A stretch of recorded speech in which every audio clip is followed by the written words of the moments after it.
In February 2023, Man City were charged by Premier League with numerous allegations of potential financial breaches, and that's been referred to the Independent Commission. And yeah, speculation over this is especially ramped up with the recent news of Everton's points deduction. And yeah, Pep Guardiola has called for a swift response, and he's insisted he'll stay whatever league they're in. And yeah, etc., etc. But what are the charges and what could they mean? Man City have been charged with breaking financial fair play rules around 100 times over a 9-year period, which starts in 2009 and goes on to 2018. You have to bear in mind that during the period, Man City won the Premier League 3 times. The Premier League's FFP rules are designed to ensure clubs pretty much spend what they earn. You can get around that potentially by inflating how much you're earning or hiding how much you're spending. According to the Premier League, Man City allegedly broke the rules over 9 seasons. They allegedly didn't provide accurate financial information. Allegedly, this did not fully disclose the financial remunerations that were made to one of the biggest managers over a 4-year period. The session is a secret contract, so one of the managers wasn't getting paid more than officially slated. The Premier League also alleged that Man City didn't comply with UEFA's FFP rules over a 5-year period. They also alleged Man City had not fully cooperated, and yeah, that's a very serious matter. In the past, they've been investigated by UEFA. Man City have always insisted they've done nothing wrong. In February 2020, they were banned by UEFA for European competitions for 2 seasons and also fined €30 million. Man City took that to the CAS, and the ban was overturned and the fine reduced to €10 million. At the hearing, the Pound Law found that most of the breaches are alleged to non-established or the times were barred, which effectively means that happened too long ago for UEFA to do anything about them. Crucially, Premier League rules do not include bars, so when Man City defend themselves, they cannot say these alleged offences took place too long ago to be able to look into them.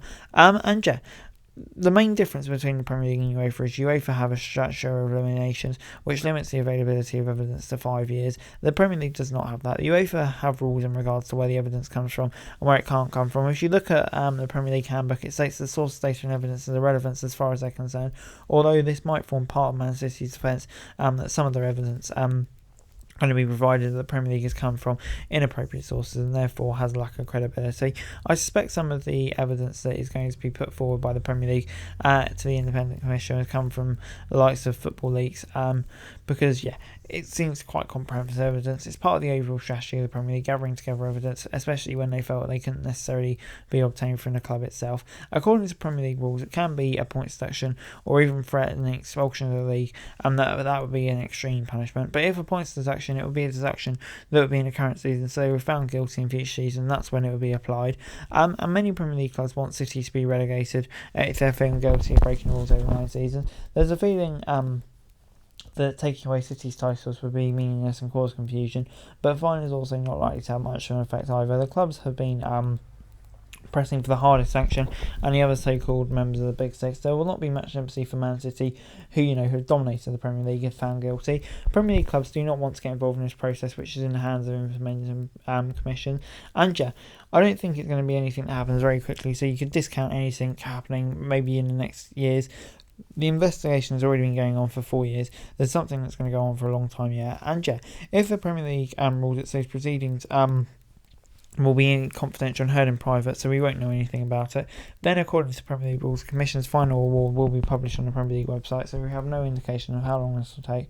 We will not be able to report on what's happening, and we only find out the final decision when published on the website. And yeah, you have to be in mind that this is the only reason this came to light was 5 years ago when Der Spiegel published an investigation which was based on the work of Portuguese computer hacker Rui Pinto, which had hacked into the email account of the various football clubs and agents. It was a story that started in the UEFA investigation into Man City, which also led to the PL investigation. Man City stated at the time that they were surprised with the alleged breaches of the rules, given the extensive engagement and vast amount of detailed material that the Premier League had worked with. The club welcomes the review of the matter by an independent commission to impartially consider the belly of irrefutable evidence that exists in support of this position. As such, we look forward to this matter being put to rest once and for all. And yeah, the Independent Commission will be found of many members, including Murray Rosen, the chair of the Premier League panel. The 3 Premier League panel can include only of the 15 members of the judicial panel, as well as non-members. Once a judgment is made, the Premier League and Man City will be able to appeal, although it can't be taken to CAS. Instead, Rossen will be able to appoint a panel made up of new members. There are currently 6 members of the Premier League appeal panel.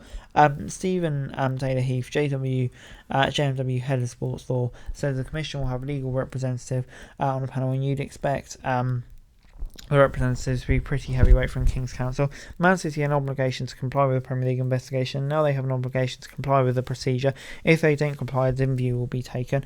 If the charges relate to administrative errors, then the sanctions will be a slap on the wrist. You would think the Premier League have taken this far. They either think there's a case they'll answer, or they simply got to point out where they get the answers. Lawyers will say it'll be difficult for another club to lose a title, or perhaps more importantly, access to the Champions League and all the rewards it brings. It's not too long ago, Burnley and Leeds, on about putting on claims about Everton, still are.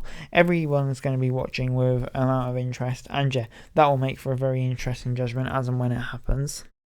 But anyway, guys, that's the video. Thanks so much for watching. Subscribe. Next, also have daily football news and subscribe to the channel. It's going to be greatly appreciated. Thanks so much for watching. Peace.